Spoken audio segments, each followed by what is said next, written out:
खास जलेबी और अब मैं इसको ग्रहण करने वाली हूँ।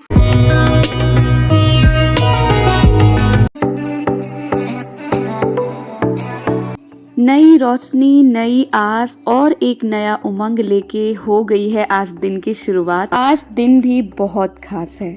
आज सूर्य की चमक बढ़ गई है, रोशनी में कोई कंजूसी नहीं। वैसे ही सबके दिलों में भी आज बहुत खुशी की भावना है, होगी भी क्यों नहीं, क्योंकि आज है ही इतना खास दिन।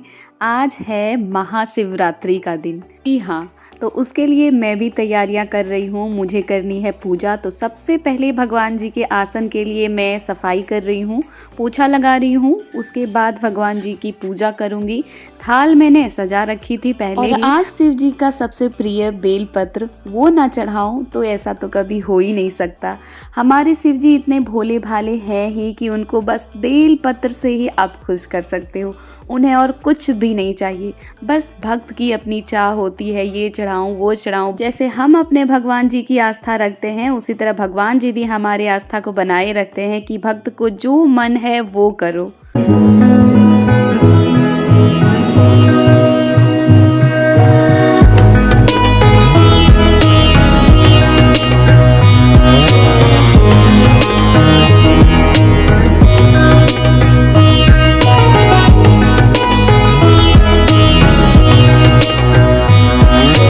घर की पूजा मेरी हो चुकी है। चलते हैं अब नीचे, मंदिर जाने के लिए रेडी। नीचे मम्मी लोग, ईशु के पापा तो जा चुके हैं और मम्मी भी रेडी हो गई है। सब कोई बैठ भी चुके हैं, बट मैं और मम्मी ही बस बचे थे। अरे वाह, ईशु पापा लोग दोनों ने तो सेम कलर पहन, ग्रीन है, बट मैं ही थोड़ी सी अलग होगी, मैंने तो पिंक पहन लिया। मैं इधर पीछे की सीढ़ी से उतर रही हूँ और हस्बैंड जी सारे गेट में ताला को लॉक कर रहे हैं। दादी भी जा रही है। देखो तुम आगे चल जाओ ईशु। देखो ये वहीं बैठेगी जहाँ इसकी दादी बैठेगी, बट इसके बाबा ने इसको बुलाया तो फिर ये अपने बाबा के पास चली गई।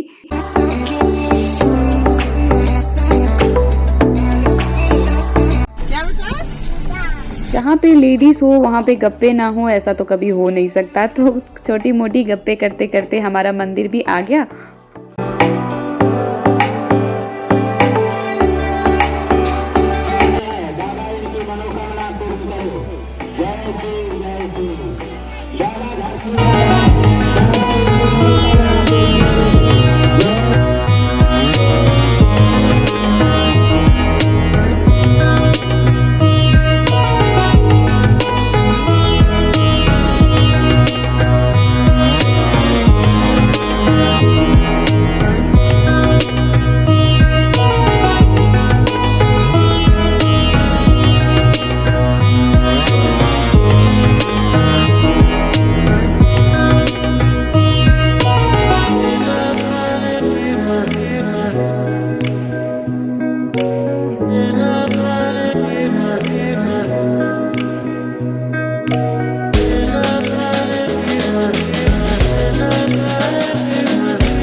मंदिर तो हम पहुंच चुके हैं और पूजा करने के लिए हमें चाहिए इस कुएं का पानी। तो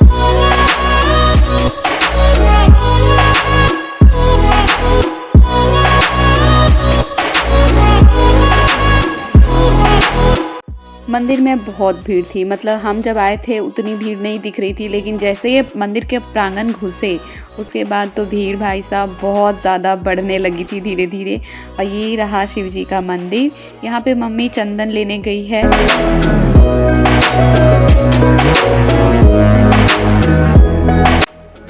फिलहाल हम अभी वेट कर रहे हैं, मम्मी पापा आ जाएंगे और ईशु को रखेंगे वो दोनों, उसके बाद हम जाएंगे। ईशु, पापा जी पूजा करके आ गए थे तो उन्होंने ईशु को रख लिया और मुझे बिल्कुल टेंशन नहीं होती है, पापा जी रहते हैं। तो उसके बाद मैं भी आ गई अंदर पूजा करने के लिए। और यहाँ पे देखा आपने गाइस, यहाँ पे 2 शिवलिंग हैं।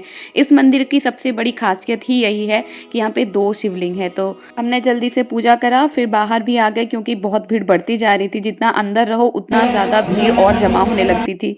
फिर हमने बाहर आके अगरबत्ती दिखाया, क्योंकि अंदर तो दिखाना पॉसिबल है नहीं, वहाँ पे किसी को भी अगरबत्ती लग सकती है, इसलिए अगरबत्ती वगैरह मंदिर से बाहर आके ही दिखाना चाहिए।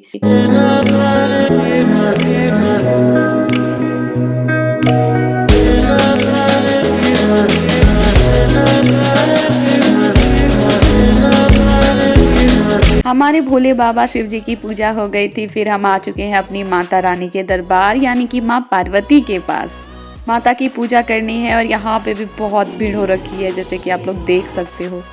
पूजा तो हमारी हो चुकी थी, बट मम्मी जी मुझे यहाँ पे सिंदूर दे रही थी। मैंने नाक से सिंदूर लिया नहीं था, और पूजा पाठ के दिन हमारे यहाँ नाक से सिंदूर लेना मस्त होता है।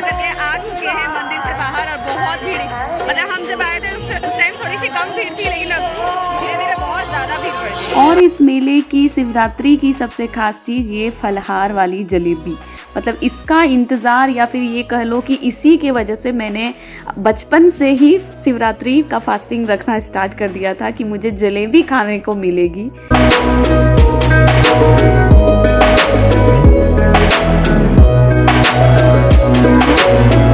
ईसु को इन सब से किसी से भी मतलब नहीं था कि जलेबी मिले या कुछ भी, ये पता नहीं अपनी दुनिया में मग्न थी। मैं जा रही थी कुछ श्रृंगार का सामान खरीदने के लिए।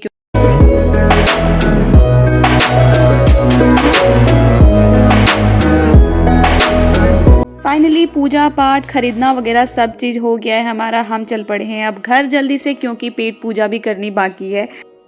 हमें हमारी टेंशन नहीं थी, दोपहर के 1:30 बज चुके थे, ईशु को खिलाना था मुझे, इसीलिए मैं जल्दी से हम लोग घर अब जा रहे हैं। और ये रही प्रसादी, मंदिर की प्रसादी। तो हम लोग आज तो खा नहीं सकते हैं, नेक्स्ट डे रख दूंगी, नेक्स्ट डे खाऊंगी। और यहाँ पे हमारी हंसी मजाक होते होते हम घर पहुँच गए। फाइनली पूजा करके हम घर भी आ गए हैं, और घर आने के बाद मैंने ड्रेस चेंज कर लिया है, जैसे आप देख सकते हो। और मैं अभी जा रही हूँ नीचे, थोड़ी प्यास लग रही है, तो हम जा रहे हैं, मैं जा रही हूँ चाय पीने, क्योंकि फास्टिंग का चाय मेरी सासू माँ बनाती है। तो मैं नीचे जा रही हूँ मम्मी जी के पास। मम्मी जी ही चाय बना के देती है, तो अच्छा भी लगता है। पूजा घर है और यहाँ बन रही है चाय। और देखो गाइस, ये सारा आज का फलहार है। मतलब मेरे यहाँ ऐसा नियम है कि नहीं, फास्टिंग के दिन फल भी खाओ पेट भर के ना मम्मी जी का कहना है कि जिसमें खुशी मिले वही करना चाहिए, फास्टिंग हो या कोई भी दिन हो। तो इसलिए भूखे पेट भगवान जी खुश नहीं होते हैं। पता है मैं शिवरात्रि में घर क्यों आती हूँ, क्योंकि मुझे यही सब बहुत अच्छा लगता है। सब साथ में मिलके मनाते हैं, सब साथ में मिलके खाते हैं, तो बहुत अच्छी वाइब आती है। और अकेले कुछ भी करो ना, मज़ा बिल्कुल भी नहीं आता है। तो मेरा यहाँ पे फ्रूट्स कट हुआ हो गया है। मैंने मम्मी को कहा कि नहीं मम्मी, साथ में ही खा लेते हैं, ऐसे अच्छा नहीं लगता। जान है ये चाय, वो हमारे पास आ गई है। इतना पूजा करने के बाद जब चाय मिलती है तो उसका तो कुछ अलग ही टेस्ट होता है। मैं फलाहार करने से सबसे पहले चाय चाहिए होता है। चाय हमने पी लिया है और इतनी थकावट अब फील हो रही है कि अब हम फलाहार अभी नहीं करेंगे, अभी बस हम खाएंगे जलेबी।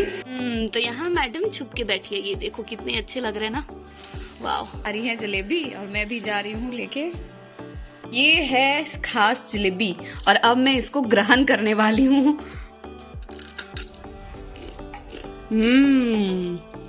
बहुत अच्छा, बहुत ज़्यादा क्रंची है।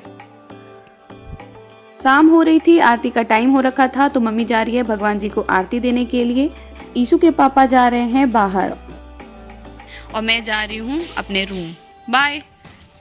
देखते देखते रात हो गई और हमने मेहंदी भी नहीं रंगी थी, इसलिए हम बैठ गए हैं शाम को मेहंदी रंगने के लिए। तो मम्मी को मैंने मेहंदी सबसे पहले रंग लिया है, कि मम्मी जी ने कहा कि मुझे सिंपल मेहंदी ही रंग दो, अच्छा है, वही अच्छा लगता है। उसके बाद मैंने खुद की भी मेहंदी रंगी।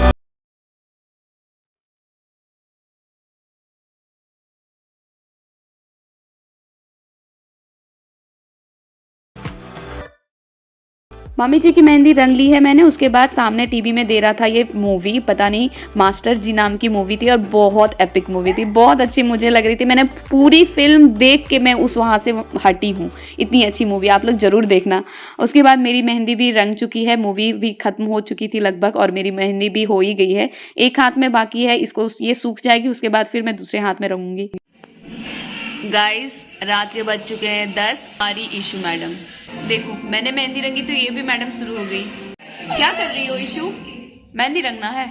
अरे वाह ईशु, अरे वाह। नहीं है, आ जाएगा, प्रेस करो तो। सो गाइस फाइनली ये ब्लॉग होता है यहीं पे and, but guys next blog में लेके आऊंगी शिवरात्रि देवघर में।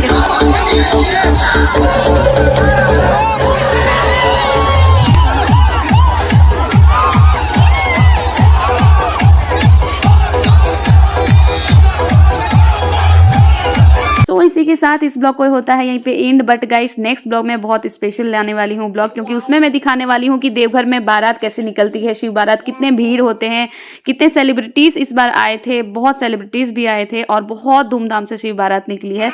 तो वो सब आपको देखने को मिलेगा, वो भी नेक्स्ट ब्लॉग में।